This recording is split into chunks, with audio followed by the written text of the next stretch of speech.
Good morning, students. Welcome back to my channel. Today, in this video, I will continue the chapter that is chapter number 3, Motion of the Earth. Well, this chapter it is taken from the book of Social Science written by Chavi Goel and of Standard 6. So, without any delay, let's get started. Earlier in my previous video, I had explained, I had given introduction, and after that, given explanation of the first important point, that is rotation. After that, effect of rotation.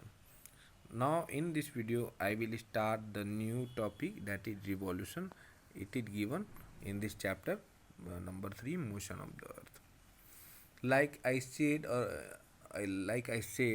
that the earth rotates in its own axis. It is called the motion of the earth. It rotates in its own axis. It's called rotation, and one complete rotation takes 24 hours or one full day. Now, revolution. Revolution, it says, see the paragraph. After that, I will give explanation. The movement of the earth around the sun is called revolution. The period taken by the earth to complete one revolution is called a year. One revolution is made up of 365 days, 6 hours, 9 minutes, and 9.54 seconds. So, the movement when the earth takes one complete revolution around the sun, it is called a revolution, and it takes it takes to earth to complete one revolution is called a year. Like everybody knows, a year equal to 365 days. One revolution it takes 365 days, 6 hours, 9 minutes, and 9.4 seconds. Now, all of you wonder that in 1 year there are 365 days. Then why it had written 365 days, 6 hours, 9 minutes, 9.54 seconds? Well, this this query we will come to know in the second paragraph. Usually, we consider the period of 1 year to be 365 days. The extra 6 hours in 4 successive years are added together. If we add 6 hours into 4 successive days, then it will become 24 hours. And when we add together the amount, it will become 1 day. 1 day, that means 24 hours. So after every 4 year, we get a year with 360 days, and instead of usual 360 days, such a year is called a leap year. So leap year comes after every 4 years, 4 normal years. Okay, and leap year it had 366 days. Now, which year was the last leap year? When is the next leap year? So, if we want to know that which year is leap or normal, it is very easy to identify. Suppose that last year we have I take the example of last year, that is 2020. If 2020 it is completely, if it is divided by 4, it is completely divided by 4 and there is no remainder, then it it must be leap year. If the year that is not complete divided by 4, that it is normal year. Like 2020, it is completely divided by 4, so 2020 is a leap year. And 2021, it is not divided by 4, it is not completely divided by 4, so it is not normal year. Sorry, it is normal year.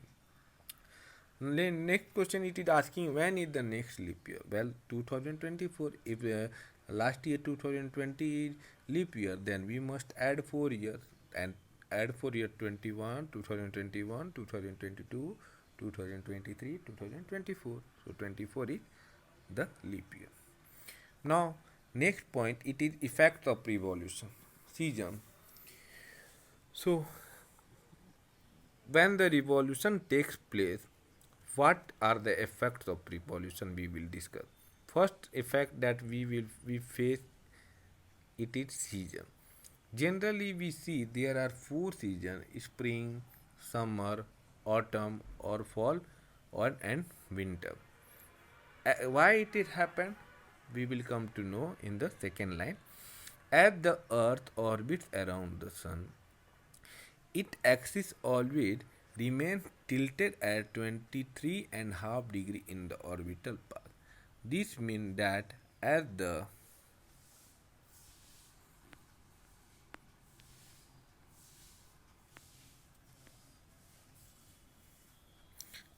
earth revolves, the northern hemisphere faces the sun.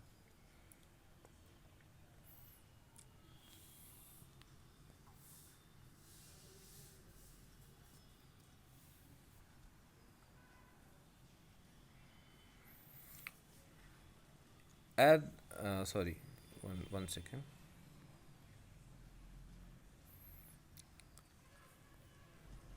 This means that as the earth revolves, the northern hemisphere faces the sun for half of the year and tilts away from it another half.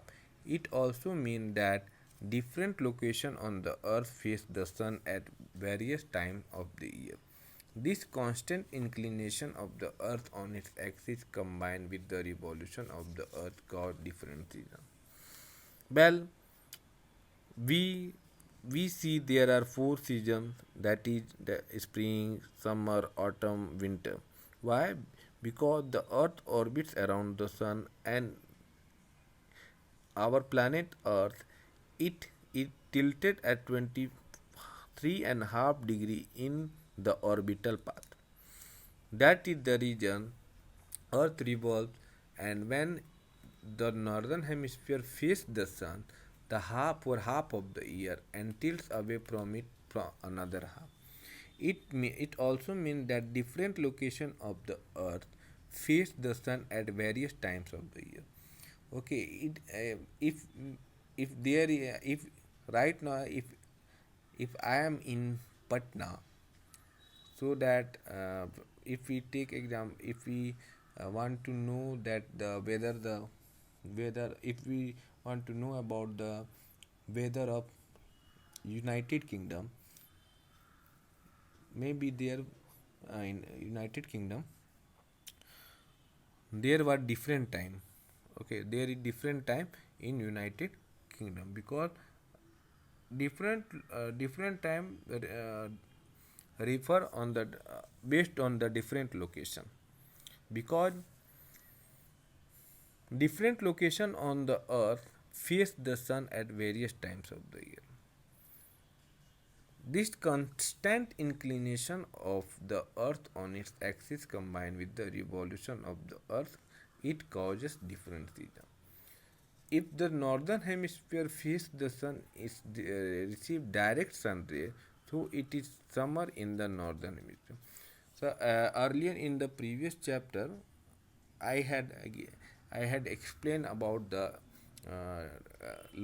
latitude line, equator, longitude line, and also northern hemisphere, southern hemisphere.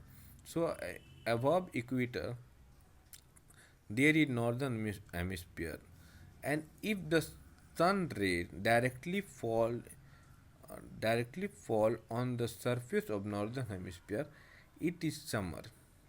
And if the sun ray directly fall into the surface of southern hemisphere, it is summer.